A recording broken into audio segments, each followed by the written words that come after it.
This week on the warm-up room, We look a little different this week. Again, we bring you an in-depth dive into show choir nationals, we review one of the biggest comps of the year. and we finally give Coach O a week off. I'm Aiden Flowers. And I'm Dobbs Durkin.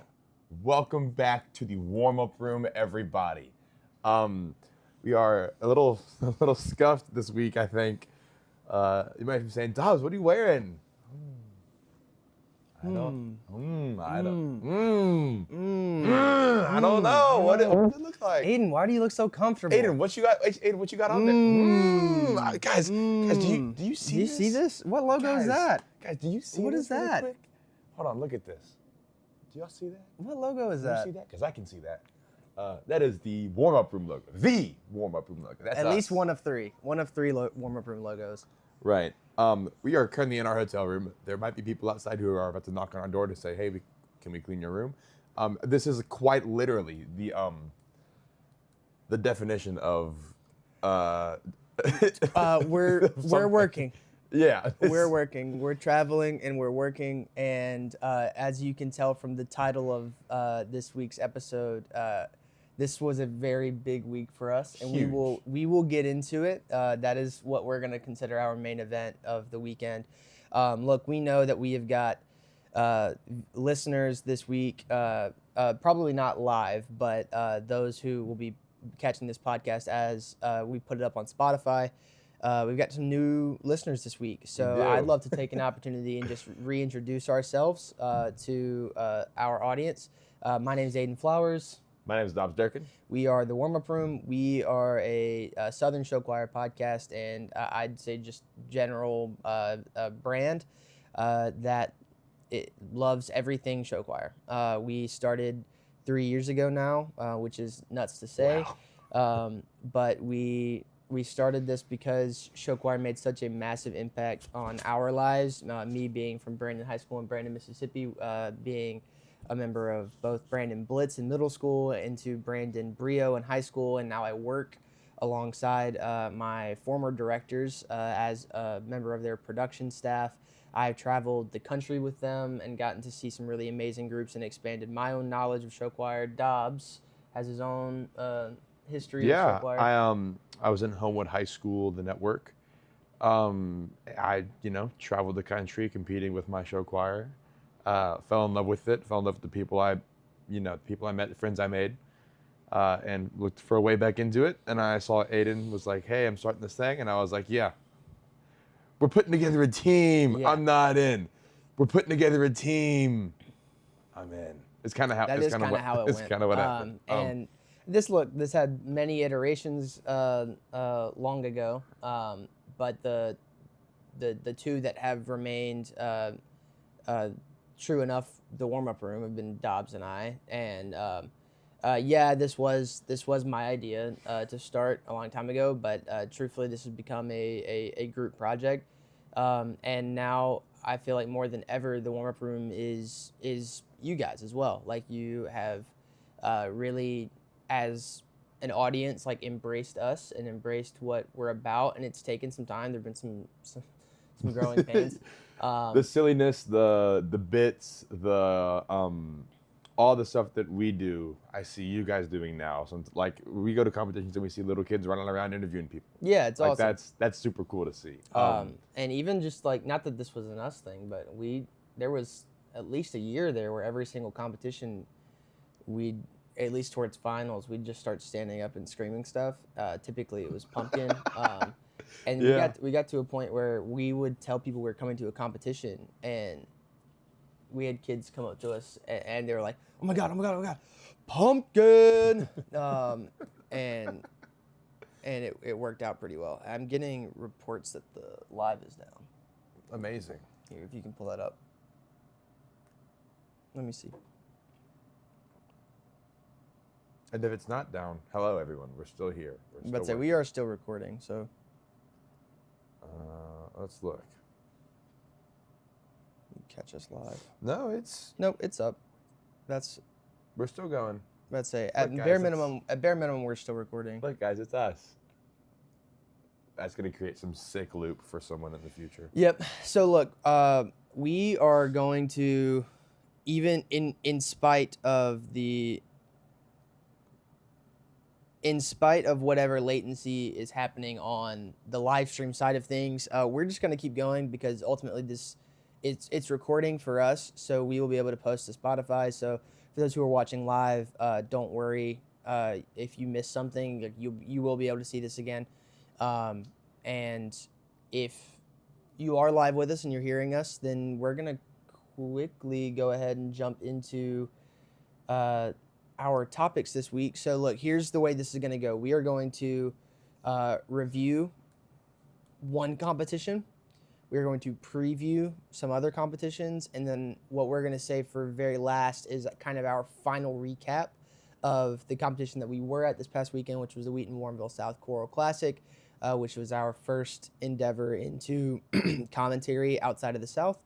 But with that being said, we do have some results from Fame Orlando. We do have some results. Let's go to the treble division. American Leadership Academy, Rhapsody in third place, with most original selection in second place, Briarwood Christian School, Caris, and Sparta High School, Rise of Adrenaline in first place. And your mixed division overall, your fifth runner-up, American Leadership Academy, Evolution. Fourth runner-up, shout out Georgia, Tift County High School 8th Street Singing Company, one of our Southern babies. Blue Valley Chamber Singers in third runner-up, and second runner-up with Best Show Design, Briarwood Christian School, Radica. Shout out Alabama. With the Fame Award, Best Female Soloist, Sparta Upstage Adrenaline.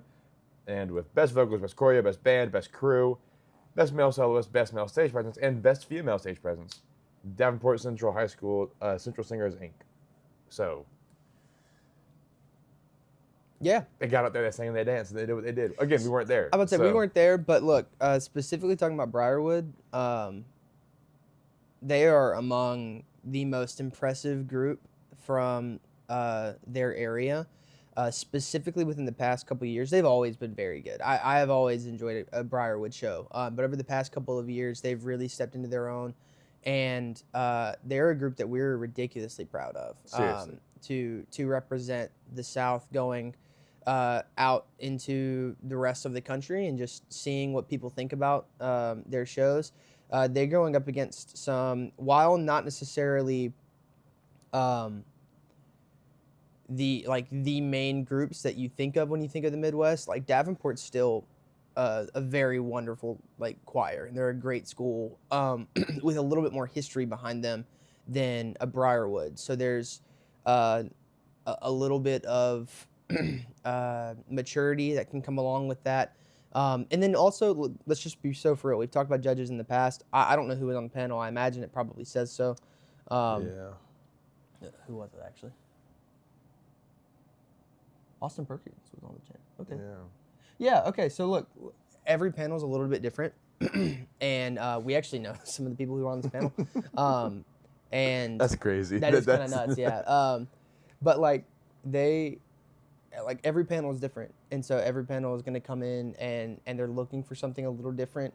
Typically, there are some I'd say unanimous things that happen when judging panels come together, but that's also been proven wrong in the past. So I don't know what happened, but I mean, if I had to guess, this is probably what I would have had as well. I'm not 100% sure. And I mean, we gotta also shout out Tift here. I don't know the last time they went out and they traveled big. I couldn't tell you when the last time that happened. So it's really good to see, a group like them, who we know are capable of taking down Auburns and, groups like that in the past, at least since I've been in show choir, that I've seen. And Hoovers and Vestavias, they've beaten these choirs. Yeah. So it's really good to see them get out here and, just do their thing. I'm so excited to see how this is able to, encourage other schools or maybe that around their size with choirs their size to get out there and travel more. And I hope it does. Well, with that being said, we're going to pivot now to the preview of the Madison Central Deep South Classic 2026. Aiden, you want to read them out? Hey, real quick, shout out Dominic Matas. Trust, bro, we're gonna get one of those hoodies out soon. Very, very soon we will be So much love. We will be talking about our merch setup, and actually, I think after we do our reviews of nationals and of Madison Central's competition, we will go a little bit more in depth as to what everyone can be expecting as far as a merch drop here soon. 100%. But what's good, guys? That's crazy. All right, You let's can read look them at out. it. You got them. Let's look at it. So, Madison Central Deep South Classic, one of the top tier competitions in the Mississippi and Southern region. An exhibition, obviously, we do have Rosa Scott Radiance going at 3:30 and Madison Central Reveille going at 5:30. But starting our day, I believe, yes. Oh, this is interesting. We have a little bit of a gap. Yep, just kind of going through the stuff as I can see it. Wow, this is definitely interesting. I don't know, but here we're just gonna go in division order because I think if you look at the schedule, you'll understand there might be some errors. I don't even know if it's errors. Typically, this is done whenever schools arrive like at different times. They have travel issues, which is happened fine. here with Grenada last year, actually. Yeah, literally. So we're gonna start with mixed division tier 3. Tishomingo County Brave Voices, Morton High School One Accord, Pisgah Energy, and Clinton Christian Academy Extreme. Somewhere in between there, Pass Christian Luminary will be performing, but they are going to be opting up into Mixed Division Tier 2 alongside Jackson Prep Revion, who, that was almost bad, was and I know close. this group. Jackson Prep Revion, who goes on at 3. Single Clef Division, we have got Northwest Rankin The Ambition, Biloxi High School Sound Sailors, Northwest Rankin The Allure, and Biloxi High School Sound Sirens. That's going to be a tight division. You get the two men's choirs in Mississippi matching up, and two of the women's choirs who are like neck and neck in the rankings, going up against each other. May I just say, whoever decided to put Northwest Rankin, Biloxi, Northwest Rankin, Biloxi, criminal. That is Dude, horrible. I hate that for them. That is terrible. Because that's gonna suck. That's gonna suck. Taking down their set and putting back up their set and taking down their set and putting back up the set. Specifically for Northwest, I do not envy them at all. Yeah, that's gonna going into this weekend. But then mixed division tier 1, starting at 4:00, we've got Hamilton High School The Legacy. We got Northwest Rankin The Ambassadors and Biloxi High School Sound Surge closing off the day at 5:00. I do believe this competition will have finals, and we'll have 5 finalists specifically. As it always has. Look, this is not necessarily the deepest lineup that Madison Central has ever had. You just look to last year and you understand, like they typically bring in some really heavy hitters, and they are still bringing in heavy hitters. But it does, unfortunately, this weekend happen to also be Nationals weekend. So some of, at least one of our groups from the South is going up.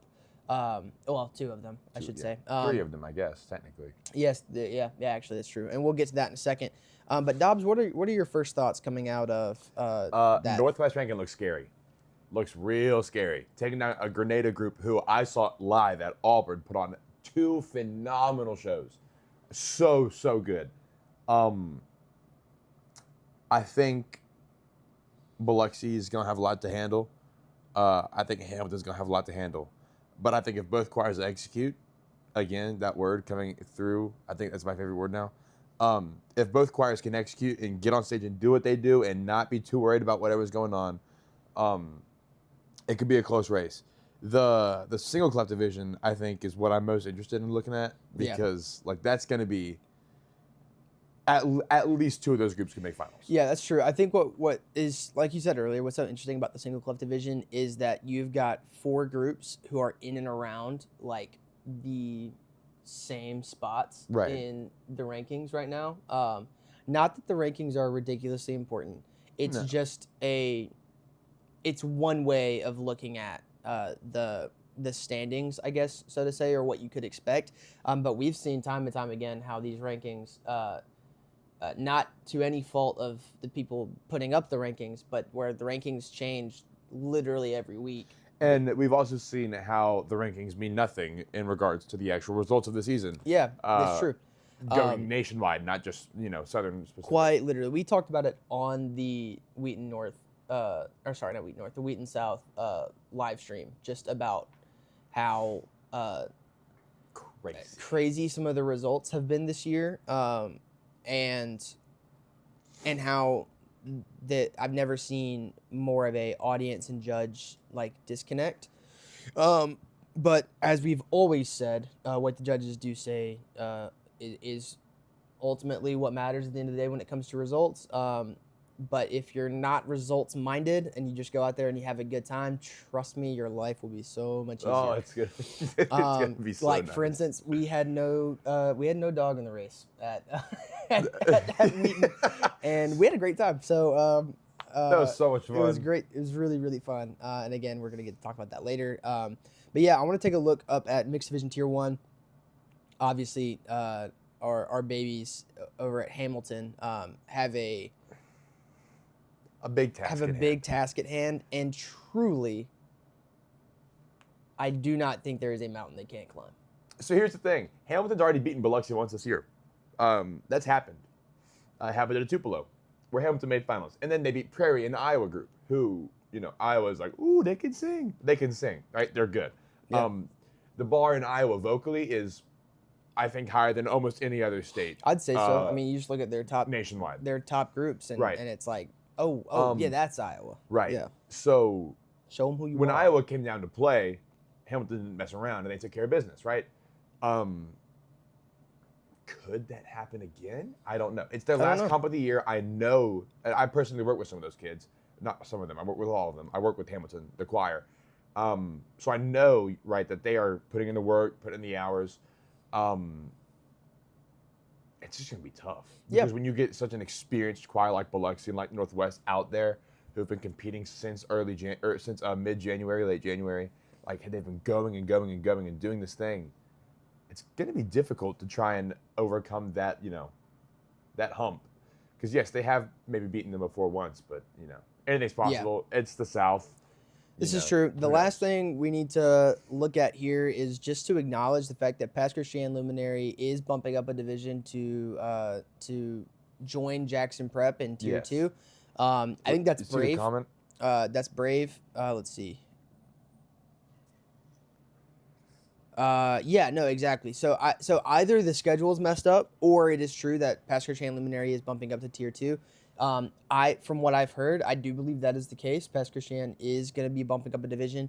And to that, I say, congrats, guys. I think this is a really good decision. I think, while I don't know that any results may differ, I do think Jackson Prep will probably still take that division.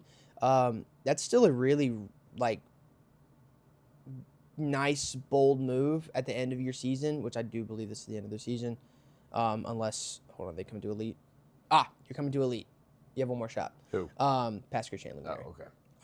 Which makes me think the Elite lineup's up, which is fun because we can talk about that next week. But regardless, shout out Luminary for making a bold move towards the end of their season, and we'll see how that goes. We are going to be moving on to talk about arguably the biggest competition of the year, with implications for rankings nationwide, as well as just culturally. We know that Show Choir Nationals is the moment where people from all around the show choir world get to converge on one space, have a really nice 3 days together. I know that we will personally be present, not live streaming, not doing anything other than maybe some interviews. But guys, come up, talk to us, please. But we're just there to watch, tell you the truth. We've had a really great time watching the past 2 years. This will be our third year going. This will be my fourth year in a row. His fourth year in a row, my third year in a row. Right? Yeah. 23, 24, 25, 26. Yeah. Yeah, 4. And yeah, we're real excited, but that lineup is looking like the treble division. Starting off the entire competition, you have Fisher Sound. Holy crap. Right. It's going to be so crazy, guys. Then you have Carroll Select Sound, Homewood Nexus, the only Southern choir competing in that division.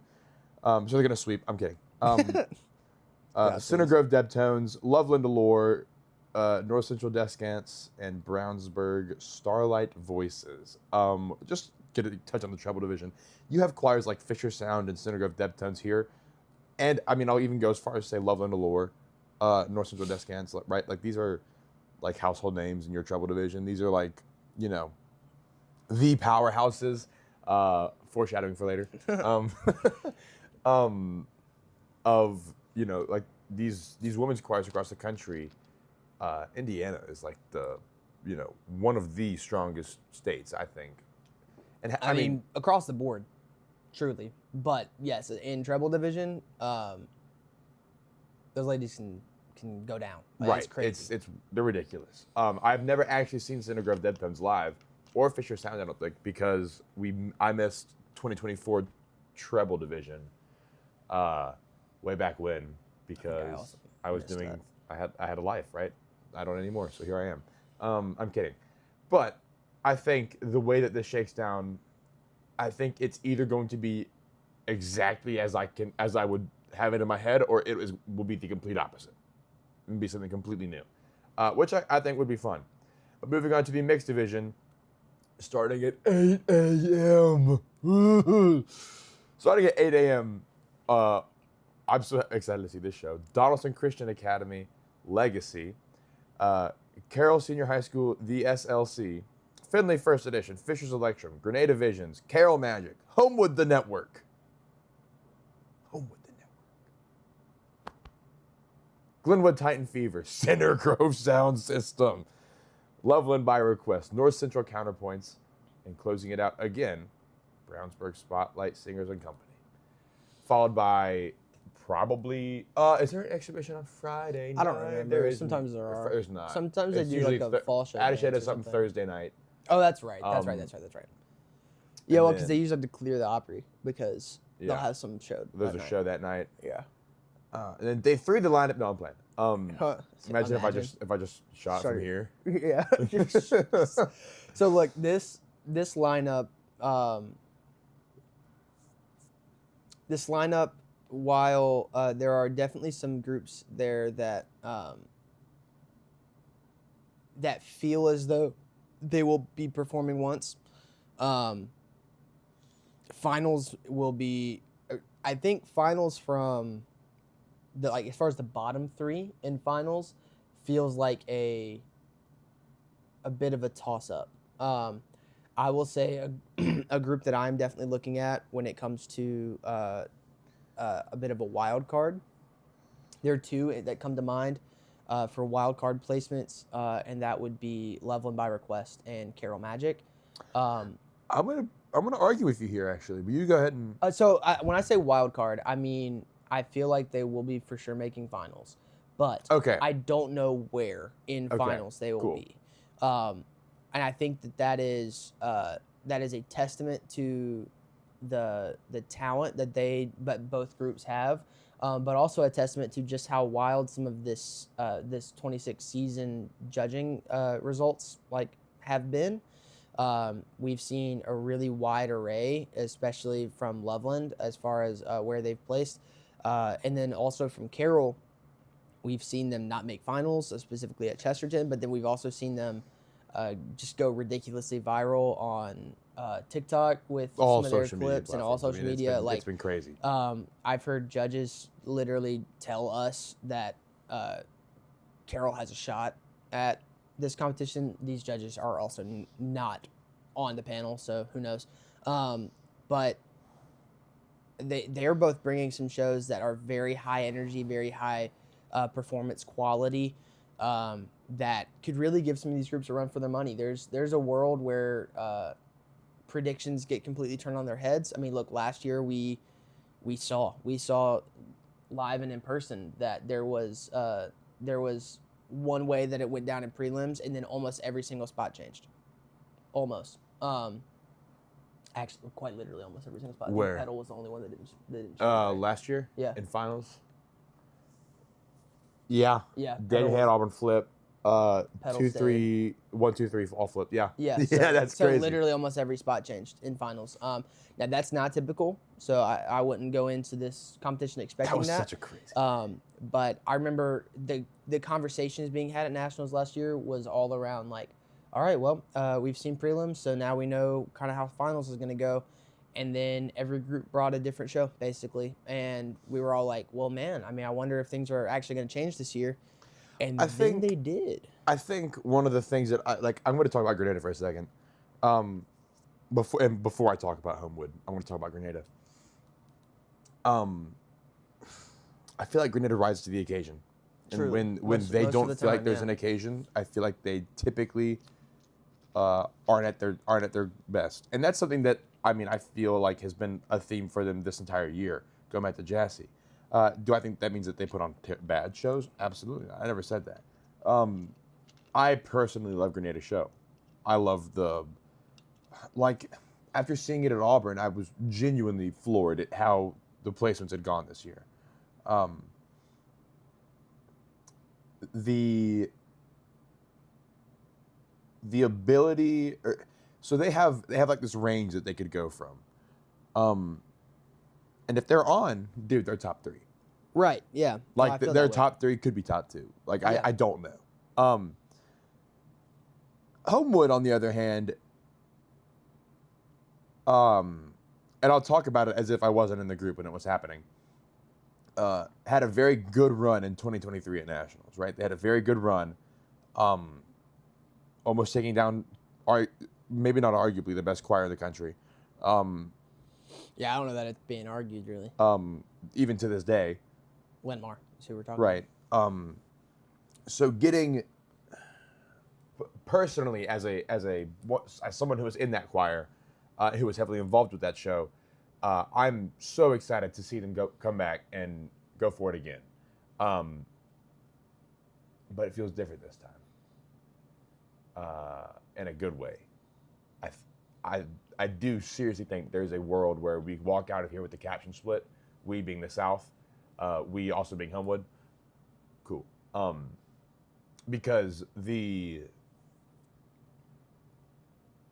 Homewood is one of the best dancing choirs, I think, easily in the South.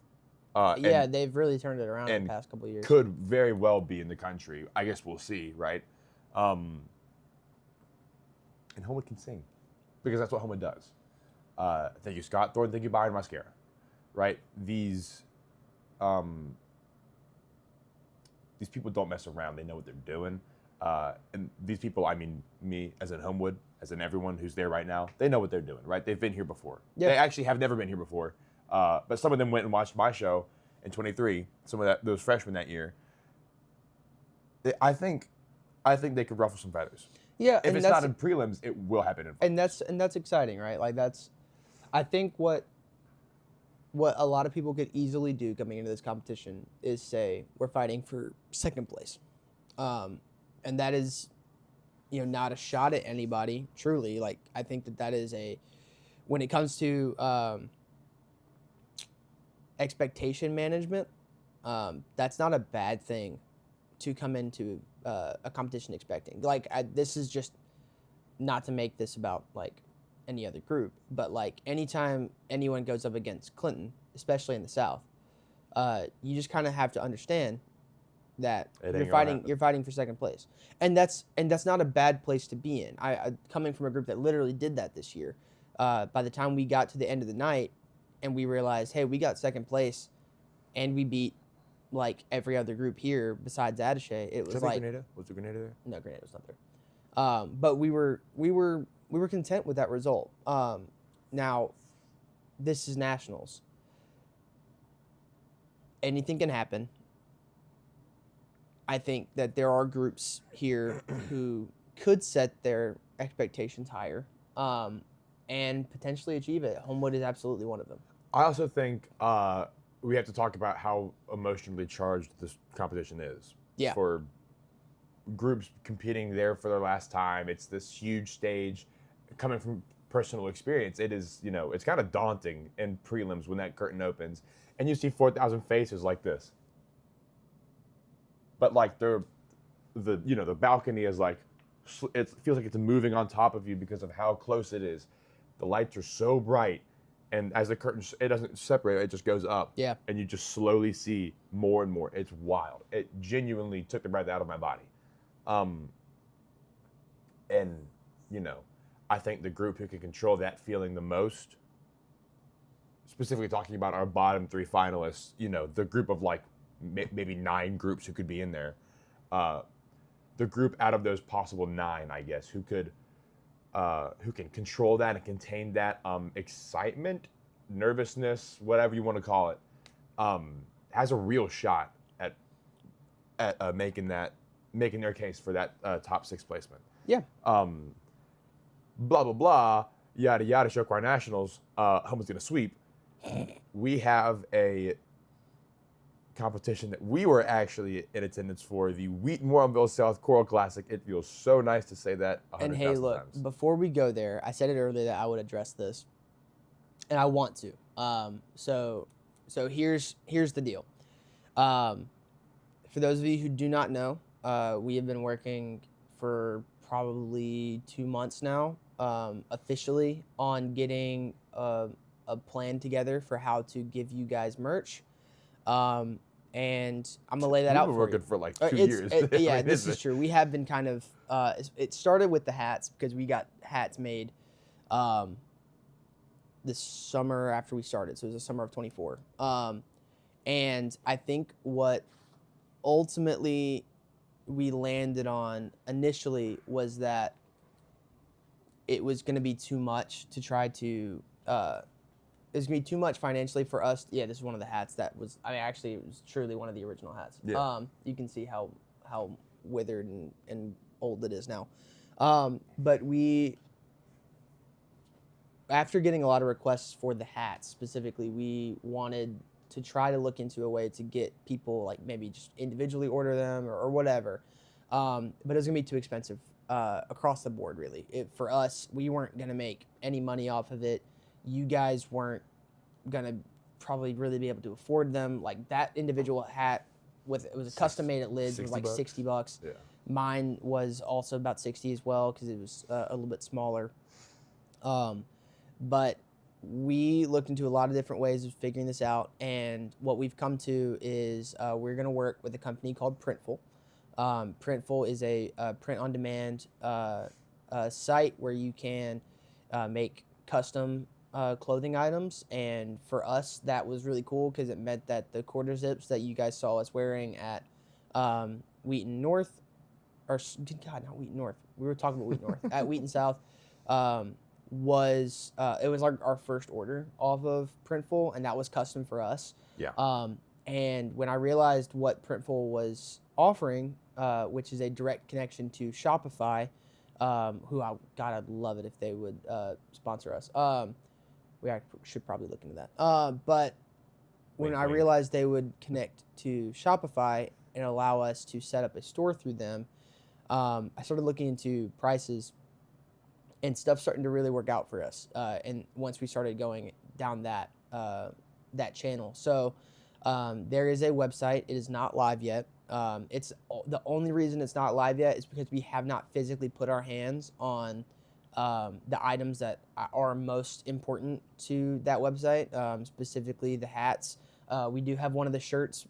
We have the sweatshirts. We have a lot of the stuff currently like on hand, and this is one of the shirts. You can get them in navy and in black with our logos on them. Getting some But crew the stuff hats, done too. yeah. But so we're looking at some other stuff specifically for some of the parents that are involved. But once we get our hands on the hats and we're finally able to see what these look like, and we can guarantee that those are meeting the standard of quality that we want to put out for you guys, we will start posting about when that is going to go live. The way that will end up working is just the same way as any e-commerce site works for you guys. So there you would be paying online for your order. The only thing that's a little different, and it's just because of where we're at right now, is that, and I have a note on the website, is that for shipping, we have to wait until your payment comes through to us to actually process the order. So that means shipping will be anywhere from 1 to 2 weeks to maybe a month. So I do apologize on upfront about that. That will be slowly worked out once more traction kind of starts to be gained through that. We know there are a lot of people who do want to support us in that way. We've also specifically priced things out to where these items wouldn't cost you much more than what you'd be buying them in the store for. Now that was a concerted effort on our part to make sure that you guys could afford them. Like I tell you right now, the hats, we paid $60 for our hats. You'd be paying less than 20 before tax. So that is exactly where we want them to be. And hopefully that works out well for you guys. Most of the other items like the sweatshirts and stuff, you're not going to find custom sweatshirts for less than $60 out there, and we have swung that for you. So there's not an item on the shop that the retail price is less than $60. So we're trying to make sure that this is stuff that you can actually afford, and stuff that you would want to wear too. Like we've definitely gone a little bit more in a streetwear design for the hoodies and the crew neck and stuff that's on there. A little bit more centered designs for the embroidered stuff, but there's also some really basic stuff that I think I would love to think that people would actually want to wear. But with that being said, we are going to move on to the main event, so to say, of this podcast, talking about the Wheaton Warrenville South Choral Classic. We can just go through results. Single clef result. Do we do Friday night results? For one main group, yes, we will do Friday results as well. Middle school division results. Your 6th runner-up, Gross Pop Stars. Your 5th runner-up, Arlington Heights Center Stage. 4th runner-up, Roadshow Dynamites. 3rd runner-up, Mantino Grand Paws. 2nd runner-up, El Paso Gridley Dynamics. 1st runner-up, Mountain Zion Mountain Zion Junior High School Sound System. And your grand champion with best vocals, best visuals, and outstanding soloist, Max Perez. I think I hit my thing here. Luther Burbank Middle School Starlight. Let's take a pause. There are clips now going around. I forgot about these. Of us freaking out about Luther Burbank. And I'll gladly do it again. Rightfully so, yeah. Yeah, that show was unlike any middle school show I'd ever seen. I unfortunately have not been able to see who the group that many consider, like the best Southern middle school group, which is Lake Forest. I'd say much more than Southern. The only reason I say that is just because Bradley Davis has an argument. So here's the thing. I've seen Lake Forest and I've seen Luther Burbank. I've not seen the third group that our friend Bradley Davis, great friend of the pod, has mentioned. Nor do I really care. Those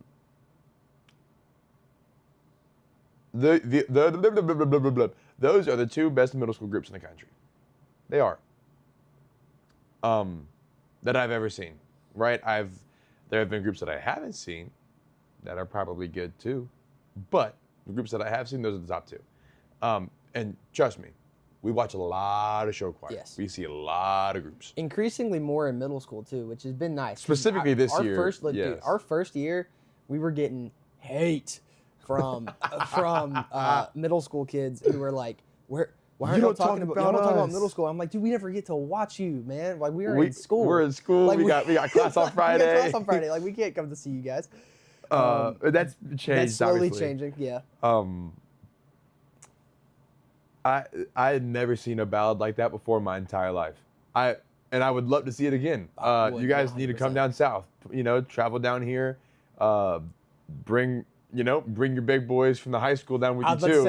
I was about to say, hey, look, let's make it happen. Let me throw this out there. There was supposedly once upon a time a scenario in which Burroughs was gonna come to Brandon Elite, supposedly in 2023. I don't know. I only know from some very loosely put together stories from some people who I won't name.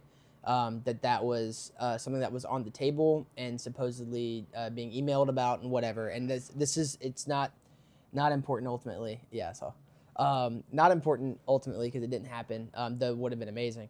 All I'll say from the Brandon side of things is the offer is 100% still on the table. If y'all want to come in and make some new fans, Shoot, I'll host y'all in my backyard. I don't care. I was just want to about see to the say, show yeah, again. I just Like wanna see that was everything again. incredible. But Brandon Elite is obviously on the table. I know for a fact they'd have you at Homewood. So Oh, 100%. yeah, and I think it's just it's something that we would love to see again. Specifically, so obviously we want to see Powerhouse and Sound Sensations again, but we do want Burroughs Reprise. See, that's what I'm saying. Let's. Hey, can I make a request that make it you happen, please? bring the 2019 show specifically? What about if you bring all 807 choirs that you have Yes. and make them all perform just like Burroughs' greatest hits? Or, excuse me, Powerhouse Is greatest that not hits. kind of what Pedal did this year, where they like ran back a lot of their old shows? I loved it, but yes, they did. So it's about time. There's never a bad time for a Burroughs like anniversary show. Okay, why not? anyway. Yeah, we're spitballing here. Back onto the story. but- Luther Burbank, you guys are seriously Phenomenal. incredible. If Yeah. I know that some of those you kids are probably listening to this podcast either right now or after Later. school or something. You guys are truly inspiring to to watch. I don't know how else to put it. It was seriously incredible. So thank you for giving us that. Now on to the high school day. The Single Clef division went as follows. Waubonsee Valley residents in 7th place. Mount Zion, you've got Mail in 6th. El Paso Gridley, High Fidelity in 5th. I'm a believer of Franklin Community Sensations in 4th. Naperville North Vivant in 3rd. That is what they ended up saying. Vivant. I Okay. do believe. Mount Zion La Femme in 2nd, and with a sweep, John Burroughs Sound Sensations, best vocals and best visuals in your Single Clef division. So Can I start? Yeah, you can. Franklin Community. Yes. Listen here. Let's talk about them. Listen here. You got a lot of FCs in the show choir world, right? This is true. And well, maybe not a lot, but you've got one big one that everyone knows. at least one big one. So I, for obvious reasons, have probably read your name before and been like, oh wow, Franklin Community, is that the same one? No, it's not. No, it's not. I don't care. I loved it. Everything about it, the costume. I mean, like, and there's notes down here. And yes, we did see so much show choir that I probably have, at least 2 different shows mixed up. I know which one I remember this. It was incredible. And it was a personal favorite of mine. And I just had to say it out there, say it out loud. You've got Mail at 8 a.m. Incredible performance, given the circumstances. Yeah. We were all tired. Every single person in that tired. room didn't like. It's not that they didn't want to be there, but it was just kind of like, oh wow, we've got such a long night ahead of us, and it's so early in the morning. I remember seeing Miss Krause walk in at like 2:00, and I was like, what? She's like, yeah, I just got here, and I was like, bro, I'm not doing this with you right now, because I've been here for like 8+ hours, something like that. But seriously, Burroughs girls, man. I was about to say that's who I was initially going to talk about, and I don't Girls. look, as much as I know that we've got Burroughs people listening, and I do, like, I trust we will talk about you. That's 100% the case. I didn't want to make the whole thing about him, because it does feel it could be really easy to. Right. That being said, Sound Sensations came on stage, and I don't know truly what I was expecting, other than I remember watching soundtracks like. What's going on in our comment section? LOL. Come home. The dupe awaits, Dobbs. Oh, Jesus. I do know, obviously, like what Cali can bring to the table across the board, right? Like we've grown up watching California Show Choir and love all of that. That being said, nothing could have truly prepared me for what Sound Sensations was bringing. It felt like we went from watching high school show choir to a professional performance, and I think that speaks to the standard that is, I guess, just across the board at John Burroughs. And we'll talk about this more at Powerhouse, but the individual performances of those ladies in Sound Sensations was just top notch. There was not one person on that stage that I felt like wasn't engaged in their story. We said this the very end of their show when their lead kind of gains this newfound freedom through working with the maybe it's a mob boss. I'm not 100% sure what the story is. I thought it was the police that she worked with after. But it's whoever they stole the crown from. I don't know what it is. Whoever they stole the crown. When she ends up working with the lady that they stole the crown from, and she gains this newfound purpose and freedom and leaves the whole smuggler life behind. It felt like more than this individual has gained this freedom, and more that the group had gained that freedom. And coming from a acting perspective, again, I'm acting major at she was the Queen of the Land. Thank you, Dom. When you can get an ensemble to work together in that way, it's impossible to miss. I was gonna say, you're unstoppable. It's also just it's impossible for the audience to miss what's happening. While the semantics of Queen of the Land or I don't know, museum operator, right? Like whatever it is, that stuff can kind of be missed. The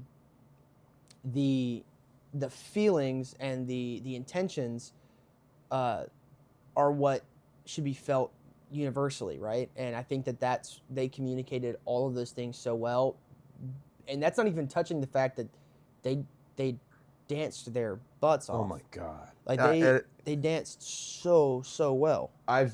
We are blessed from the South to be able to walk around and say, yeah, we get to watch Tupelo, yeah, we get to watch Muses, yeah, we get to watch Nexus, yeah, we get to watch Bellas, and all like the Southern scene for women's choirs is particularly impressive. I would say so. With choirs going as deep as Ladies' Choice at TIP GC like a couple years ago. Like, right, we've got it nice down there.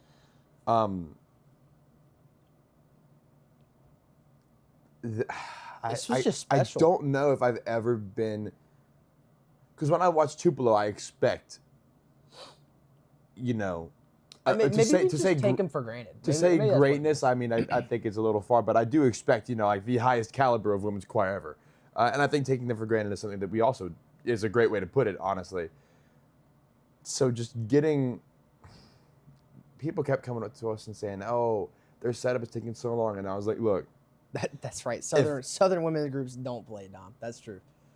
If they can give you a product as to what they just gave us on the stage after taking 45 minutes to set up and tear down and perform their show, I don't care. That's 100%. Take more of my time. That's what we said. Now look, we come from the South where this is true. We get 45 minutes ain't nothing. We get in trouble every now and then for going over. Every now and then. It's every weekend, bro. Every weekend. Like we just looked at this is not no shots. I work there. But like Brandon currently has high school awards set for 8:30 or something like that. That ain't happening. It's gonna be like 10:30, and that's gonna be good. That's gonna be a good time. It's fine with us. Because last year it was good for like 10:30, and it happened at 2. It was super late. So the camera messed up again. But look, all that being said, we don't care.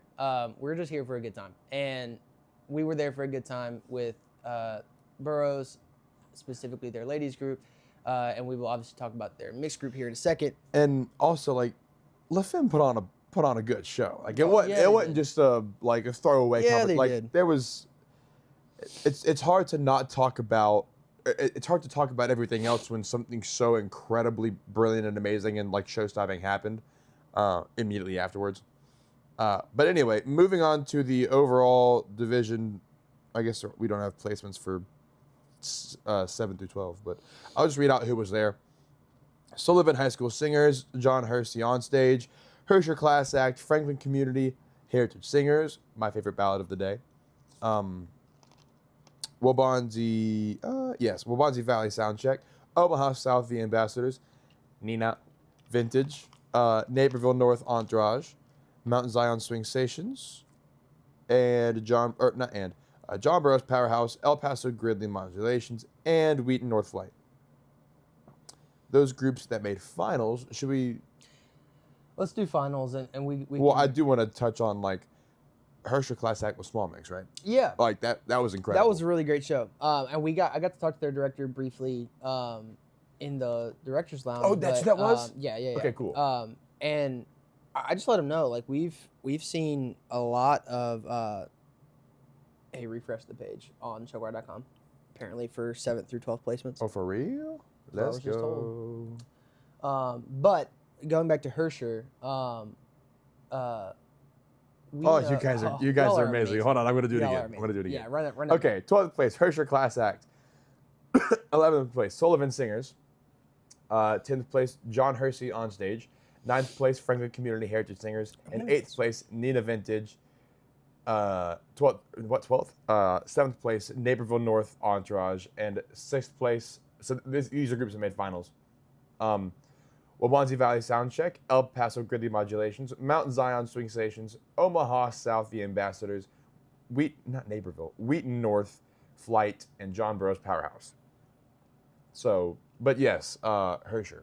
No, so we've gotten to see a lot of small mixed choirs. We have a lot of avid listeners from small mixed choirs. Shout out Tarpon. Shout out Oxford. Shout out West Marion. Shout out. I could go Shout on. out all I of could go on. And I don't know what I was fully expecting when Hersher went on stage. But to say that, we actually mentioned this at one point. We were like, to say that any of these groups were the lowest placing group of the day is truly a testament to the strength of that schedule. Hersher was awesome. Hersher was so good. It was they filled out a stage that John Burroughs had to fill out with like 15 kids, with like 11 kids. And they did a great job. They really did. They really did. It's cool to see in the open division how things like that work. Because you could get a 55-person choir down to a 20, then up back to a 30, then up to a 70, then back to a 10, back to back to back. Yep. And it's super cool to see how that all works. I like a good open division. It's kind of like we talk about the championship division, but like at TIFT, yeah. At TIFT, except I think in the championship division, it's still like large and up. Like it's still not. No, or Rome I was guess in there. you can opt. Well, it also depends on how many freaking people were there. Because whenever Brandon Oak Mountain went, there was Brandon Oak Mountain. All that being said, I like a good open division because I do think it evens the playing field a bit. Because there are some, and I'll say this in the South for sure, there are some small mixed choirs that will absolutely outsing a middle and large mixed. Oh yeah. Because as much as it is, as impressive as it is to have a large mixed choir come in and sound as good as they do, if a large mixed choir comes in there and chords aren't locking and stuff's just not working, and a small mixed has all their stuff together, I've seen it happen where a small mix will take, I mean, it's happened this year, where a small mix will take 1, 2, 3, 4 placements above a large mix that isn't singing well that day. And while that didn't happen here, we know they were in last place. I really just think it's a testament to how strong everyone else was, because you take Hersher down, and I would encourage, if you have the ability to, you take Hersher down to anywhere in the South, and it's competitive. I don't know. I don't know that they're for sure winning stuff, but they're top 3 in their division if they go to certain comps, and they definitely could win some stuff down in the South. But that's a good program. I think they've got really good momentum. Another group I want to shout out, Sullivan. They got added kind of last minute and came out top of the day as far as large mix was concerned. They were the first large mix to perform. It looks like they're in a bit of a middle mixed season of their program, and I thought they did a wonderful job. One thing about Sullivan, and it reminds me a lot of what I've seen from Titan Fever in the past several years. We get to watch them next week. And we get to watch them next That's week, right? crazy. And I expect to see very similar stuff. It's a bringing everything back to basics while you build the program back up. And I loved Sullivan's show. I actually thought it was really great. At one point during the day, I remember talking to Dobbs about the fact that I thought there was a chance that they could sneak into finals if other groups maybe weren't bringing it as strongly that day. That did not happen because everyone was on their game. Oh, nice. It was nuts. Yeah, I would 100% agree with you, Homeroom. Like, Sullivan should be, for sure, considered one of the best small / like festival mixed. I mean, yeah, 100%. They're phenomenal. And again, similar to Hersher, it's just a testament to the fact that this was a ridiculously strong division. We talked about Franklin Community with their girls group. The Ice Queen. Dude, that was that such a Ice Queen good show was crazy. I don't know. I don't know where they came from. Like, I just don't. I know they're from Indiana. We had to talk to a few of their kids, and We did? or at least one of them. They gave us little Jesus statues. I was Franklin. thought that was Wheaton LaSalle. No. Oh, dude, that's awesome. Yeah. I thought, dude, their mixed group was freaking Dude, sick. they were good. They had some stuff, and we just kept watching groups, and while we didn't have them in our finals, like mix either, it took a long time for on our list. It took a Yeah. long time to weed out Franklin Community, and they They were up early. there for a while. They were in our finals mix for quite a while. And I really wanted them to. The Clear Blue Morning is the first show choir ballad I ever saw performed by my older brother's when he was in 7th grade. So, I mean, you can imagine how polished that was. Yeah. But, I mean, I love the song, and I mean, it was very beautifully done. and their set was awesome. Set was so cool. The I story love was the cool. use of lights. The staffs and all that stuff, like The those staffs were using the crazy. choreo with the Yeah. stomps and stuff. I thought it was really awesome. cool. In another world, they make finals for sure. Easy. Yeah. And I think it's a good time now to probably pivot to the finals choirs. Yeah. Can we go 6-1? We can. We'll start with El Paso Gridley Modulations. Movement. I cannot lie to you. It was clean. I cannot lie to you. I had them at my 4. It was clean. I think I- after further reflection on it, I understand why they were not in 4. Sure, yeah, but at the same time, there are certain things that catch my eye more than some. I am definitely a choreo guy more than I am a vocal guy, though I don't think I'm necessarily. I like to think that I'm learning quite a bit. Yes, I would agree. The work that Heather has done at Sullivan has been really, really great. It was also nice to see her. But that being said, talking about El Paso Gridley, I thought they were one of the cleanest groups of the day. So much so that I did have them above other groups. And that's something that we talk about on our podcast a lot. How cleanliness doesn't exactly mean choreography or like the visual caption, right? Yeah. It comes down to difficulty, execution, stylistic, like all these different things that have to go into one another to be awarded that caption. But look, when you're clean, it might not satisfy the 5 people sitting above us, but we gets us. had a great time. I'm especially being a former show choir boy, like watching some dudes just dancing to the Get up ground. there and dance, Like, bro. And They shout out- actually danced the stage down. Quite literally, they knocked mics knocked over. microphones off of the stage. And shout out Owen Miller, who has worked with them this year. Huge and shout out. Like he's done a wonderful job with them. But then beyond that, shout out Heath Guimar. Yeah. Because I've never seen a group dance. Well, I say I've never. There are some groups who have 100% like danced Heath style perfectly. Titan Fever in 2019 comes to mind. But these boys really danced his style well. I think ultimately what likely kind of came to bite them in the grand scheme of things was their vocals, though you can look at the scoring. I say you can, we did. Look at the scoring, and that wasn't We did. necessarily yeah, Yeah, we fair did. enough. Yeah. Wasn't necessarily what was reflected. Just to throw this out there, I watching them dance, at no point in my mind were they in the 5 to 6 range choreographically. Cleanliness, while it doesn't always win you competitions, I do think it is ridiculously hard to get a group that clean. And I would have had them in my top 3 choreographically of the day. But that's just me. We're just 2 dudes with a podcast.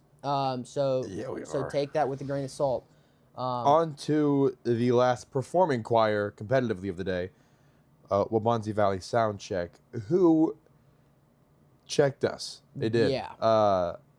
I never had that idea to do a show like that before. I thought it was wonderful. The concept, there was like a Grammy Awards show where they sang like, you know, the #1 hit from 1965, into Kendrick Lamar, into Dude, Beyonce. The little Not Like Us snippet they had, and those they were just walking forwards, and that it like changed. dude, it was nice. It was It was cool. kind of fun. It reminded me of do you remember in Spain Park show last year when they had Shoop? Yes. That little bit of Shoop, and they like had a little interlude where they just go Shoop, doo-ba-doo, doo-ba-doo, doo-ba-doo-ba-doo-ba-doo, and they just kind of like vibed out for half a second, and then went on straight to another song. It was exactly like that. Yeah, it was great. And then, I mean, their ballad was really nice, good. and I loved the commitment from their kids, and this is kind of across the board in finals at least. The commitment from their kids to fully embodying the style of the songs, while also like giving us a performance that tapped into the emotions of the songs, I thought was really nice. Now I will say this about Waubonsie: I thought their prelims performance was stronger than their finals performance, but that's once again that's just me. I loved their show in prelims, so much so that I felt like they were more of a lock in finals than other groups, and that wasn't necessarily what was reflected in the room. But I thought it was a really wonderful show, and getting to speak to some of their kids and obviously the director, like I mean, I had nothing but complimentary things to say. And this was, you know, we went to this competition because of an SCA connection. Yeah, sorry. Yeah, there it is. And seeing all of those amazing like SCA people who, you know, are in the office every time we need something done, like seeing them directing, like, you know, doing their real job, like real normal people in like real life was crazy to me. Yeah, it was awesome. Like, watching those people go to work and like, you know, really, Cassie was sitting next to us for their finals run. Yeah. And the whole time she was cracking jokes about it and singing it with them and dancing it with them. And I was like, this is awesome. Like, this is incredible. Yeah, I've gotten to see Cassie work a couple times. I you know, Brandon went up and at went up against him Chesterton. at Chesterton, and it's always nice. It's always nice to see like I don't know, the everyday. Like, it's just nice to see, and I mean, obviously, like we know, you know, Chris Miller and Kyle Grace, like seeing them do their jobs this past weekend was super fun. Kyle was kind of in his element, you know? He was doing yelling at people backstage, you know? It was great. Camp. It was just like camp. But like, again, like Melissa O'Neill is Such a doing great job. an incredible job with this choir. You know, it's so cool to be able to like see someone who, you know, like do something so cool and you're like, wow, like, oh my, Yeah. I cannot believe that, like, I know that person. I know it sounds weird to say that out loud, but it'll make more sense later. On to your third runner-up, Mount Zion High School Swing Stations.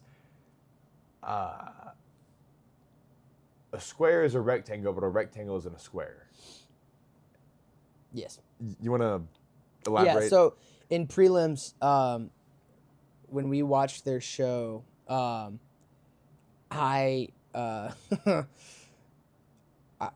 went in on them a little bit.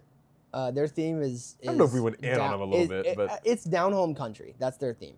Now, to all my Southern listeners, I don't know what you would get, which are most. what you would imagine a down home country show would look like. But Western attire is not quite what I imagine. And we quickly realized that there is a bit of a disconnect between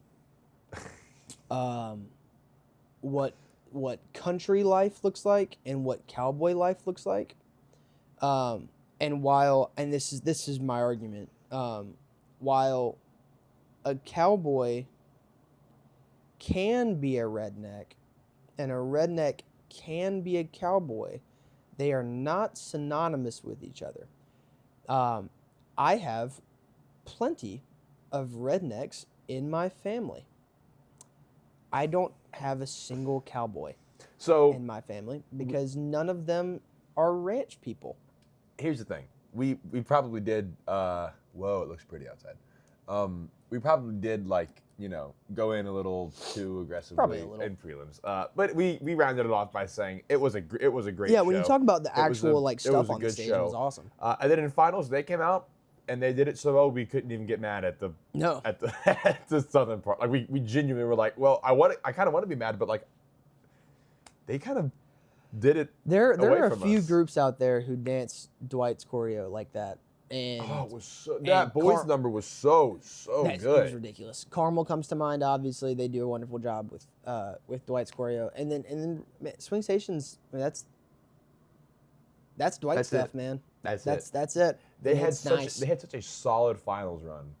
I thought there was a shot that they could play second, or third, depending on how Wheaton North sounded, which was obviously pretty good. What? Nothing. Tom said in the comments, if they're not rich people, are they 100% island people? 1,000. Or 1,000? Good question. You know, we'll let you know. We'll get to the bottom of that. Yeah. You come to nationals, we'll let you know. Yeah. But y'all, they kind of gave us a reason to. They kind of. I feel like, yeah, they brought it back to some old school Mount Zion stuff there, and I think what was so impressive about their finals run was the leap. Like they went from vocally was the biggest thing for me. We talked about it. Yeah, easily. They obviously their choreo was clean. Like that wasn't a problem in prelims. But vocally, there was a sense of their men sounded like boys, their ladies sounded like girls, and I didn't necessarily enjoy the tone. I felt like there was a little bit of a harshness to it. In finals, I don't know what happened, but they came out and they were singing like with detail work, and it was tender. It was like, even for people who don't, who aren't studying this, or maybe I guess you had studied it before, but who like are not the biggest, like, I know exactly what, these words, the definition of these words mean. I know how to drill it into people. For it to be a noticeable difference, it's such a noticeable difference that we are saying, oh my gosh, this sounds so much better. It had to be good. Yeah. And it was. That was great. And I mean, you can't really get much more out of them, I don't think. After seeing them last year and the year before, I've seen them 24, 25, and 26 now. It's they're climbing their way back up. So I'm excited. I'm excited for them, for that matter. And before we get to our next group, I do just want to say to everyone who did come up to us who was not associated with the choir or a competing choir, Adam Peters, for example, like coming up and saying hey to us and thanking us for doing what we're doing, that meant a lot. We love talking to you guys. If you're listening to this and you'll be at nationals, come say hey to us, right? Talk to us. Maybe you'll get interviewed. Maybe you won't. We'll have to see. I'm kidding. You'll get interviewed probably because we need more content. So hit us up. That being said, we are going to our second runner-up on the podium, Omaha South High School, the Ambassadors. A truly, truly unique show. Yeah. It's all you. So look, I thought the show was wonderful. Now, to get this out of the way, I preferred their prelims run. I thought the energy was more there. I thought it was cleaner. I thought vocally they were more I impressive. think we agree on this. in this one. prelims. That being said, their finals run was they weren't slouching.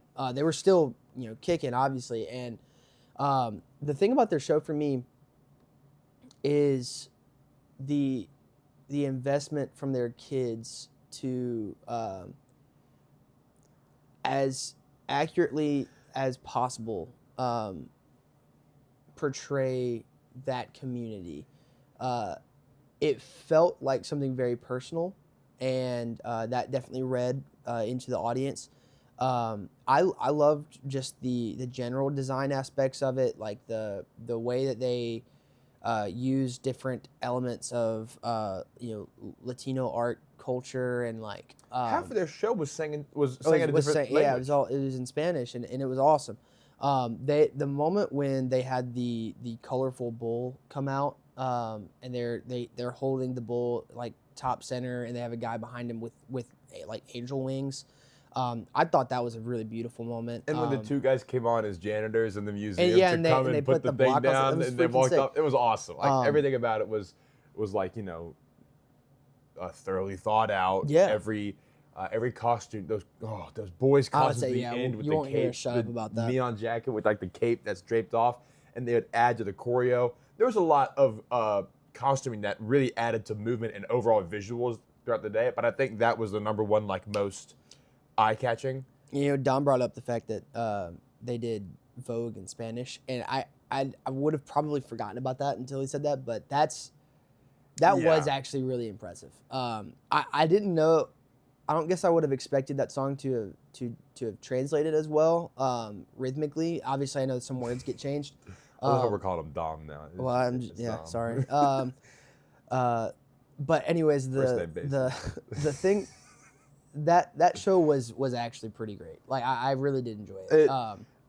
And I pulled up in finals the performance order just to show they went third in finals. So what they had to do, they went after John Burroughs and Mount Zion. So what they had to do was they had to hold their place. They had to hold down their place, right? Yeah. Correct me if I'm wrong, but did they not jump? No, they held third. Right? They did. Well, yeah. Okay, so they held their place. Their job going into this competition was to hold their place, or into the finals was to hold, and they did. Yeah. They did a very good job of getting out there, correcting what was missing in finals. Maybe not adding to the performance overall too much, but really getting the job done, right?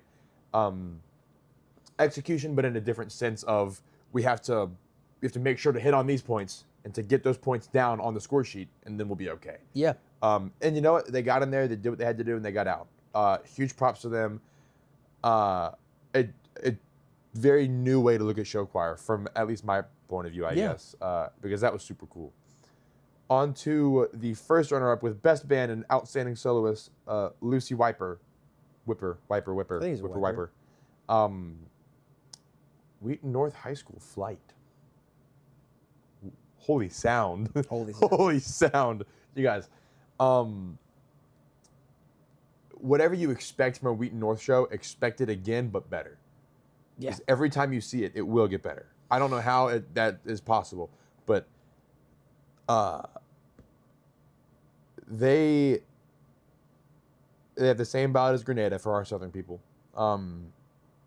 So good. That Lucy chick is unreal. She's nuts. Look, I don't know how much this happens, but there's not very many times that John Burroughs can be on the stage at a competition and someone from another group can perform a solo, and it makes me think, yeah, no, you're the soloist of the day. And Lucy comes out and does her thing, and I already told Dobbs, because I'd seen their show once already this year, that I was like, hey, they've got a girl in their show that does a big solo moment, and it's one of the most impressive feats I've ever seen. It was so astonishing that we looked to her director in the middle of their show and we're like, where did you find her? She's like, dude, I don't even know. She just kind of came out dude, somewhere. Dude, Cassie looked at me and she goes, yeah, this is her first time winning best solo at a show. And I said, I don't know how to, and she goes, don't get me started. And I was like, yeah, dude, I understand.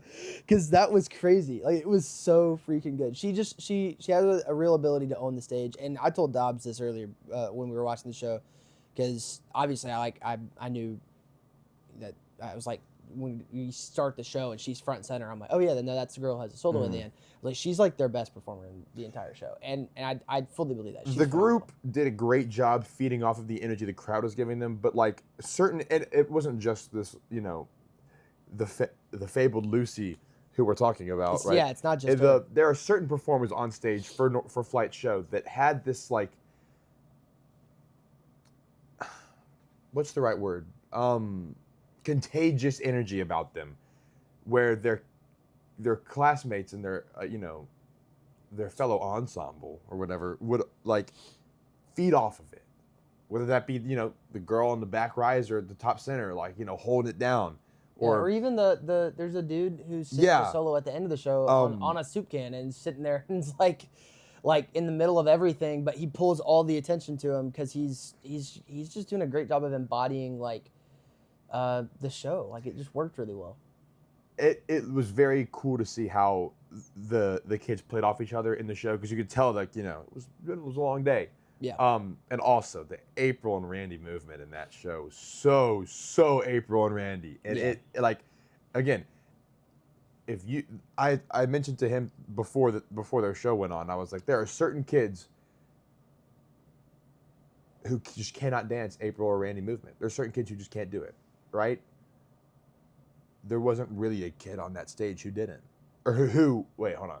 There wasn't a kid on that stage who was not capable of doing it. Every kid on that stage did a phenomenal job executing on that movement, and really capitalizing on the time slot, because they went second to last in finals, huh? Yeah. So, again, going late in finals is always it's always nice. I went last here when I competed. Where are we now? Oh. Yeah, it's like there's one group left. So It's like we've done our best to try and not make the entire competition about this one choir. But when you come in demanding excellence as much as this choir does, maybe not like by intimidation, but just by, you know, sheer ability, you kind of find it difficult to take the spotlight away from this choir. With outstanding soloist Evan Baker, best visuals and best vocals, and overall grand champion. John Burroughs' powerhouse quite literally blew us away. So let's talk for a second about Evan Baker. Right, that's his name? Evan Baker. Yeah. Evan Baker. That's blue guy? Right. Woo! Okay. So that was a question, not a statement. So yes, it is. Dude walks on stage and it's immediate. It's like, all right, well, that's their guy. Oh yeah. Like, it not a question. Every choir's got a guy. In case you guys don't know, and if you do know, then you know what we're talking about. Every choir's got a guy, and every choir's got a girl. Lucy's Wheaton's girl. And sometimes Wheaton North, that can be different within the group and on stage. Correct. I don't know any of these kids personally. We met a couple of them. I don't know. I have no idea what Evan is like. We didn't even get to talk to him. But the way it feels on stage is that that's their guy. And they have a lot of phenomenal I was gonna talent. say, like the dude on roller skates all. The girl on roller skates. Oh, there's a guy in there with a big afro who is just like freaking killing it. Perfect for the show. There's so the much. The girl more to on roller about. skates doing that costume, doing all of that stuff. Absolutely. And the nuts. entire rest of the show. The girl who played Cher. Oh my god. The girl who ran Studio 54 or whatever that the place was. Like the characters, the couple that has the little solo duet moment in the middle of the show. Like all of their characters were so well portrayed, really from prelims, but especially in finals. we can go to their prelims performance first because I do Yeah. want to say I was not as blown away as I thought I would be by their prelim show, and I have very high expectations when I watch a choir that I know very well, like Homewood, for example. And whenever they don't live up to my standards, I'm like, it's okay. I know that they're going to go in there and I know that they're going to change it. Not for me, but because they also know what it's like to be in that choir and to be in that, under that name or whatever, however you want to say that. They know the expectation. They're going to go and they're going to hit it. And they do. When John Burroughs got off stage, I was like, I'm not worried. One, it was phenomenal. So, I mean, I was clearly not worried. Of course Two, they are. I was like, what? He's going to say they're all freshmen and I'm going to throw my computer so far. It's actually it makes so much sense. Liam, Afro, Evan, Rose, roller skates, and Eliza does the big spinny lift in Rasputin are all their dance captains. Oh. Yeah. Yeah. Yeah, Trex. You three are incredible. Four, however many. All of you are incredible. Prelims, I was like, you know what? Their girls might have sounded better than them. That could be a thing that we were talking about now. And then in finals, I had never. We did a silent reaction live on our YouTube. It's I would still say up it's there still for up there if prelims. you. For some reason, finals isn't on the Yeah, I stream. don't know. We did it. It was there, but it's not up there. We didn't do a silent reaction or anything, so it wasn't anything crazy. But I mean, other than the fact that we cried. yeah. It's like, other than the fact I was gonna that- get there. Other than the fact that we were moved to tears by the sheer brilliance and Yeah. it was So it was incredible. I've said it before, and I probably won't stop talking about this as a part of this medium because I think it's the easiest thing that you can translate to what an audience sees, even an uneducated audience. I think the way that you through movement and not just dancing, but just like body movement, facials, going into acting stuff like tactics and intention and context, like the use of all of those things within a big ensemble medium like show choir can get lost. But I think in Burroughs' show in particular, the Powerhouse show, specifically in finals, the commitment to telling an individual story for all of these performers Oh my gosh, it's incredible. was so profound. It really was Evan's solo through the end.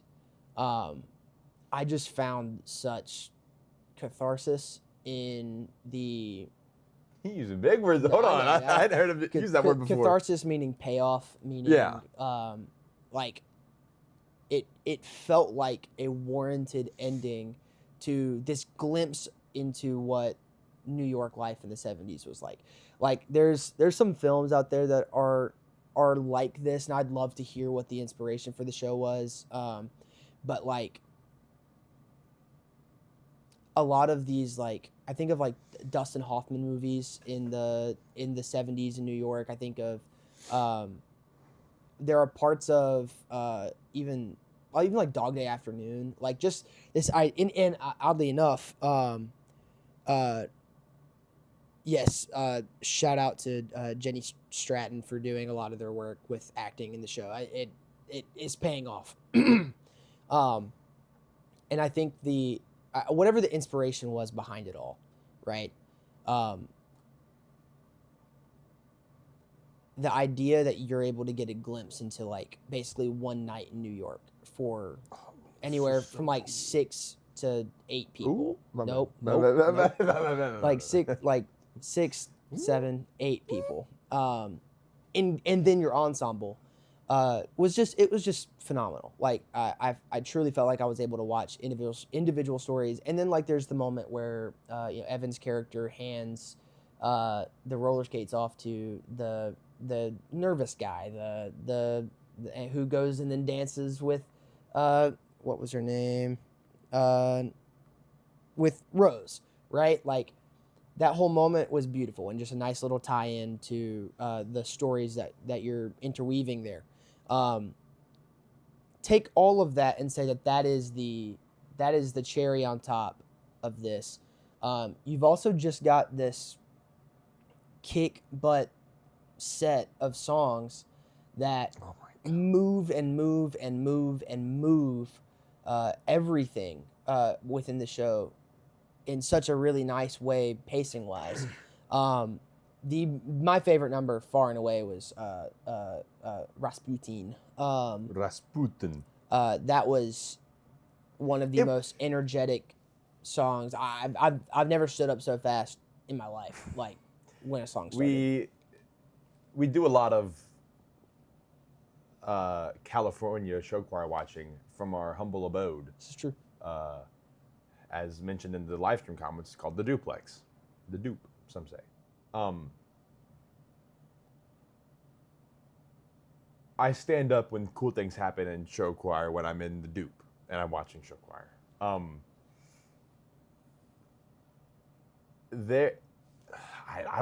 can't even say it. The level of excitement I got when I heard the and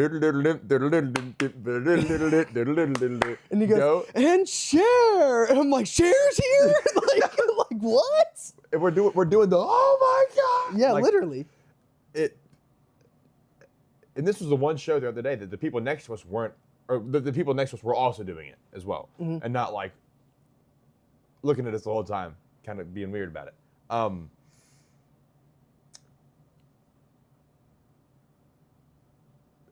Having that much confidence in your own ability as a performer is something I could only ever dream of. Being able to, what? The reaction to the freak out dance break, that is true. Actually, yeah, that one was pretty big. So in case you guys haven't seen it yet, the live stream silent reaction basically looked like this. I was going.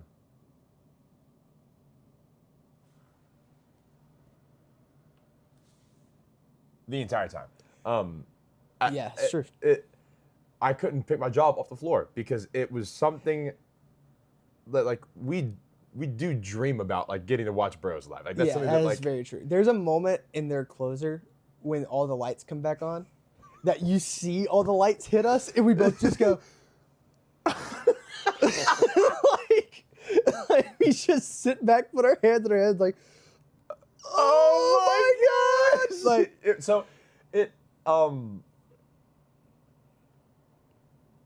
we had tons and tons and tons and tons of moms, dads, performers, former Powerhouse alumni come up and talk to us. We went up and talked to them. Mr. Brendan Jennings is one of the nicest people I've ever met in my entire life. Yeah. Dominic Matas came up and talked to us in the middle of the day, which I know he's watching the live stream right now, but like it's still a crazy thing to be able to like, you know, turn around and tell our friends, oh, hey, by the way, you know, this like one not guy, to be weird, I did text a buddy of mine. Yeah, I know. I like hey, we immediately just after. met Dominic Matas, and I think he's gonna listen to our podcast. I think he likes our show. And he goes, no, he's like, you're lying. And Was it Bradley? No, it was Case. Oh. It was Case. Fun. So like, obviously the scale of people who are working with them are like, you know, the greatest in the country. Because it's, you know, it's what you get when you're out there. The product is so much more valuable than you guys might realize. Because the individual performance between each kid on stage, each little interaction, there are multiple different kisses in that show that mean so many different things. Yeah, to me as a viewer, as a you know, avid show choir connoisseur, I guess you could call me, whatever. There's different little moments between each couple on stage that happen. There's little callbacks to songs, like all this little stuff and these little itty bitty movements. And Rasputin, the guys at the top are just like vibing out, and they just all go, and they do this like crazy like, or not. It's not even crazy. It's not even crazy. It's just like super simple movement, super simple, and it's but like, it worked so well. So many little different things have been thought through in order for that to be put on stage. And again, I haven't spoken about this once on the podcast. I don't know how. And everyone's was amazing. but John Burrow's band.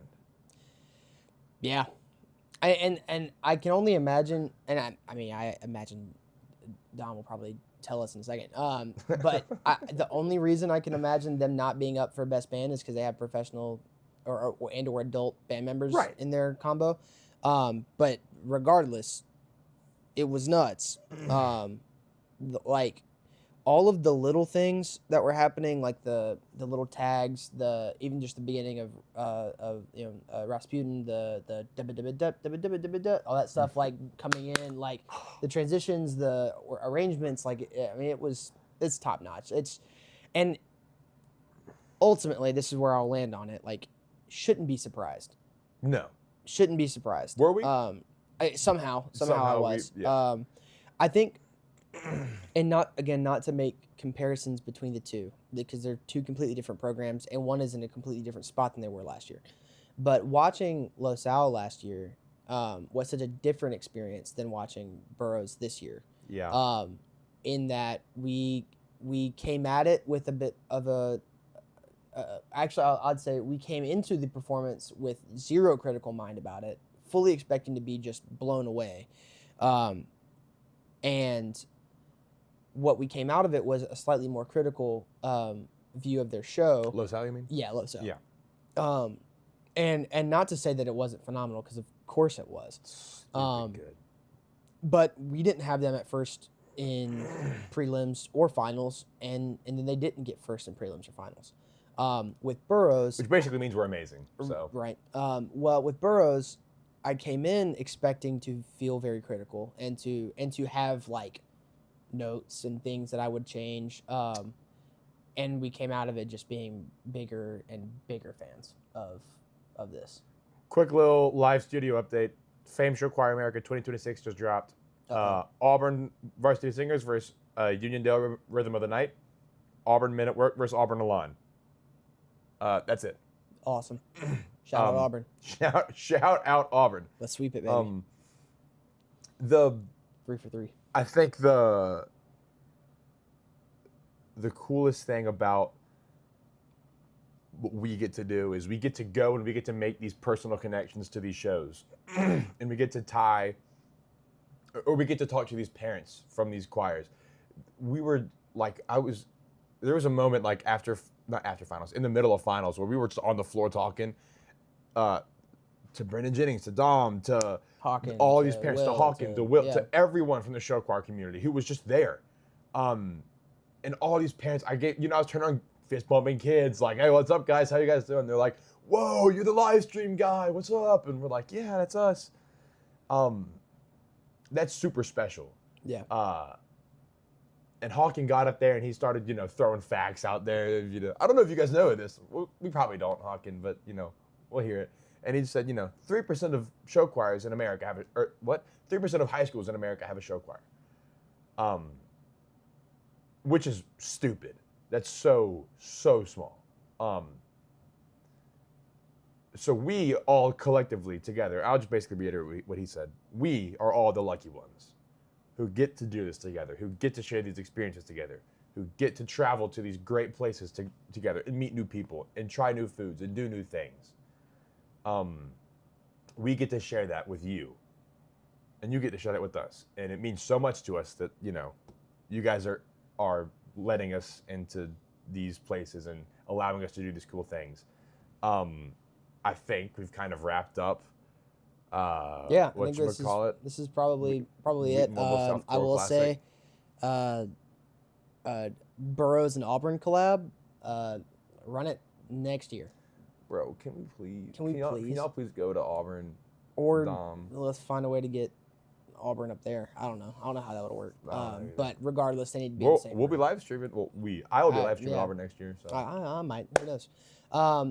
All that being said, we had a really wonderful time at Wheaton Warrenville South Choral Classic. Thank you to Chris Miller. Thank you to Kyle Grace. Thank you to everybody who was a part of bringing us on. Shout out Owen Miller for being kind of our first point of contact for that. And shout out to Reggie and Ryan. Oh, the goats, man. Back The there, goats. for making sure that we didn't look stupid. And and for making us feel like we were a part of the production rather than just Minute work Yeah, times two times would go two, insane yeah, for JB and Auburn. 100%. That would be so cool. Those boys will have a blast together. But yeah, shout out to Reggie and Ryan for making sure that we didn't look stupid and making us feel like we're a part of the production there. I'll throw this out there now. I'm excited and / hopeful to see you guys here next year. Stay tuned. And we will have more information about further live stream / commentary dates / Go ahead openings. and tell them about the new one. Or not new one, but We the one do have have next. one coming up very soon. Oh, Not shoot, it did this- drop. It did drop. Not this Nope, never mind. weekend, but that's odd. Okay, whatever. Well, Someone put Case. Case put it up. Nice Yeah. job, Case. But that being hello, said, Aiden. we do have one more coming up, and I think that what we will be doing there will be a little bit more maybe refined than what we personally had at Wheatmoreville South, because it was the first time we'd ever done that. So we're taking our notes and we're trying to make everything work out. But we're also running the entire actual live stream as opposed to just commentary. We don't So have those extra, 700 helping hands doing it for us. it will just be us. But that being said, that will be at Brandon Elite. We will be at Brandon High School on not this Saturday, but the next, doing that live stream. And yeah, so with that being said, I thank you to all who are listening right now. Thank you to all who are listening later on Spotify. If you do not already, go ahead and follow us on Instagram. Subscribe to the YouTube. Hit that bell, all those comment, things. all that stuff. Give us a 5-star rating on Spotify, and shout out to my mom. Shout out to Dobbs' mom. Make sure to warm up that room.